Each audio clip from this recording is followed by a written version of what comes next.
ဒီနေ့ကတော့ကေရဲ့အလုံများဆုံးနေလီပေါ့နော်စနေနေ့ပါမနက်၈နာရီကျော်လောက်ကထွက်တော့10:42မိနစ်လောက်ကြာတော့စူဝမ်ရောက်သွားတယ်ပေါ့နော်ကေလူနာပြပေးဆရာရှိတဲ့တကြောင်မို့လို့စူဝမ်ရိုးကြောဆေးခန်းကိုသွားမှာပါထပ်ပေါက်ကိုကနေသွားလို့ရှိရင်နည်းနည်းလေးလမ်းလျှောက်ရတယ်ပေါ့နော်ရိုးကြောဆေးခန်းမှာကြာတော့လူနာမနီးရပြထားတဲ့လူနာပဲဒီနေ့ပြန်ပြီးတော့ဂုံကွာပေါ့နော်ပြန်ပြရတာပါ17ကနေ20လောက်ထိကြာရပေါ့နော်ဒါကတော့နေရာပေါ်မှာကတ်ထားတဲ့ဒီကုသမှုတွေနဲ့သက်ဆိုင်တဲ့အကြောင်းအရှင်းပြထားတဲ့အမေးဖြေလေးပေါ့နော်ဒါလေးကိုရိုက်ထားပေးတာပါပြီးတော့လူနာနဲ့ကော်ဖီဆိုင်ခဏထိုင်နေဆိုတနားရီခွဲလောက်စကားပြောကြပါပေါ့နော်ပြီးတော့ကီ2နာရီမှပြန်နေ2နာရီ16မိနစ်လောက်ကြာတော့တဆင့်ပြောင်းစီရမယ်ခါဆက်တစ်ချက်တည်းကိုရောက်တယ်ပေါ့နော်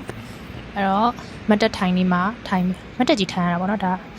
ပြီးတော့3:44လောက်ကြာတော့ပြန်ရောက်သွားပါတယ်ကေပစက်ထဲမှာနာဖြစ်နေလို့စီးဆိုင်မှာလိန်စည်းလေးဝင်ဝယ်ပေါ့နော်ဒါတော့အိမ်လမ်းလျှောက်ပြန်နေပူလားမပူလားဆိုတာကြည့်မြေပြင်မှာလုံးဝအရှိကိုထင်းနေအောင်ထင်တာပေါ့နော်ဒါနေရိပ်ဖြစ်အောင်ဆိုပြီးတော့ဈေးထဲကနေဖြတ်ပြီးတော့ပြန်လာပါကေအိမ်ကဈေးနဲ့နေရပေါ့နော်ဒါညဘက်ပိုင်းခေါ်ရရှနာရရေမောင်းလိုက်စင်တနန်း8ခွဲရစင်နာရီ topic အတန်းသင်ပြီးသွားတော့ဒီတော့မှလည်းဗီဒီယိုရိုက်ပေးရသေးရပေါ့နော်ဒီနေ့တနေ့တားလေးရတော့ပြီးပါပြီ